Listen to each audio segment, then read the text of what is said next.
네, 저희 역대상 말씀을 계속해서 보고 있습니다. 저는 이렇게 성경이 어렵기도 하고 또 어쩔 때는 흥미로울 때가 있기도 합니다. 근데 그 이유 중에 하나가 이렇게 본문이 다루는 사건과 이 내용을 기록한 그때가 다르기 때문인 것이 그 하나의 이유입니다. 저희가 계속해서 읽고 있는 역대상의 본문의 내용은 이 다윗이 성전을 세우기 위해 준비하는 그때이지만 이 길을 기록한 때는 왕국이 망하고 또 바벨론 포로에서 사람들이 예루살렘으로 돌아온 때입니다. 제국의 왕이 다스리는 나라에서 고향 땅으로 이스라엘 백성이 돌아온 것은 기쁜 일입니다. 하지만 생각해보면 한편으로는 참 막막하고 혼란스러웠을 것 같습니다. 이스라엘은 본래는 하나님의 공동체였는데 돌아온 사람들은 그런 나라를 경험해 본 적이 없기 때문입니다. 제국에 있을 때야 제국의 왕이 있었죠. 또 제국에는 제국의 질서가 있었는데 하나님 나라라는 그 공동체에는 어떤 질서로 운영되었는지 그리고 하나님은 어떤 왕으로 다스리시는지 경험해 본 적이 없었습니다. 그래서 다시 돌아온 이스라엘 백성에게는 하나님의 나라, 공동체의 질서가 필요했습니다.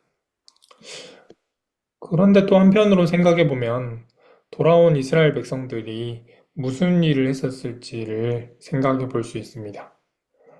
성벽을 재건하고 또 성전을 재건하는 일들이 있었습니다.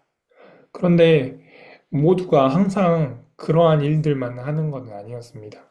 누군가는 문을 지켜야 했고 또 누군가는 창고를 관리해야 했습니다. 그런 작은 일들은 성전에서 제사를 준비하는 일이나 제사를 집행하는 일에 비하면 많이 주목받지 못하고 또 작고 단순하고 재미없는 일이었습니다. 그러나 오늘 성경은 본문에서 문지기의 일을 기록하고 또 곳간을 지키는 일을 기록하였습니다. 그것도 그 일을 맡은 이들의 이름까지도 기록하였습니다. 앞장에서는 저희가 성전 찬양대의 역할도 있었고, 또 그 앞장에서는 제사장의 일들도 있었는데, 그것과 비교해서 문지기의 일, 곳간의 일들은 작은 일이고, 또 어쩌면 주목받지 못한 일이었습니다. 그러나 그러한 일들도 하나님 나라의 질서 속에서는 모두 귀하고 필요하고 중요한 일이기 때문에 성경은 그들의 이름까지 적어가면서 그 일들을 오늘 기록한 것입니다. 작은 일들에 대해서 생각할 때 이 자동차를 생각해 봅니다.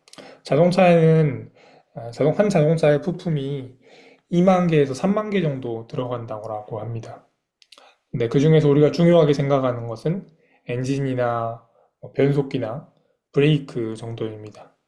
하지만 그 많은 부품 중에 볼트 하나가 망가져도 퓨즈 하나가 끊어져도 자동차에는 문제가 생깁니다. 그 작은 부품도 귀하고 자동차가 온전히 기능하는데 꼭 필요한 부품이기 때문입니다. 자동차 하나도 그러합니다. 작은 것도 꼭 필요하고 그 기능을 하고 있습니다. 그런데 하물며 위대하신 창조주이신 하나님께서 운영하신 나라는 또 어떻겠습니까? 네, 오늘 우리에게 주어진 일들은 어쩌면 문직이나 창고 관리와 같은 비교적 작고 또 비교적 주목받지 못한 일들이 많습니다. 그러나 성경은 그 작은 일들을 기록하였습니다. 그것은 하나님 나라라는 그 질서로 볼 때 작고 또 주목받지 못하는 일들도 소중하고 꼭 있어야 하는 일들이기 때문입니다. 그래서 오늘 우리에게 주어진 작은 일들을 소중하게 생각하신 하나님을 또 기억하시고 그 작은 일들을 통해서 하나님 나라를 하나님 나라가 이루어지는 그러한 은혜가 저와 성도님들께 있었으면 좋겠습니다. 기도하겠습니다. 하나님 감사합니다. 오늘 성경은 문을 지키는 일과 창고를 관리하는 일들을 기록하였습니다. 그것도 이름까지 기록하면서 그 일을 기억하고자 하였습니다. 그것은 하나님 나라라는 질서로 볼 때 작은 일들, 드러나지 않은 일들도 꼭 필요하고 기능하며 소중한 일들이기 때문입니다. 오늘 우리의 일상 가운데 작고 소중한 일들을 만나게 해주시고 그 일들을 통하여 하나님 나라를 기대하는 저희들 되게 하여 주십시오. 예수님의 이름으로 기도드립니다. 아멘.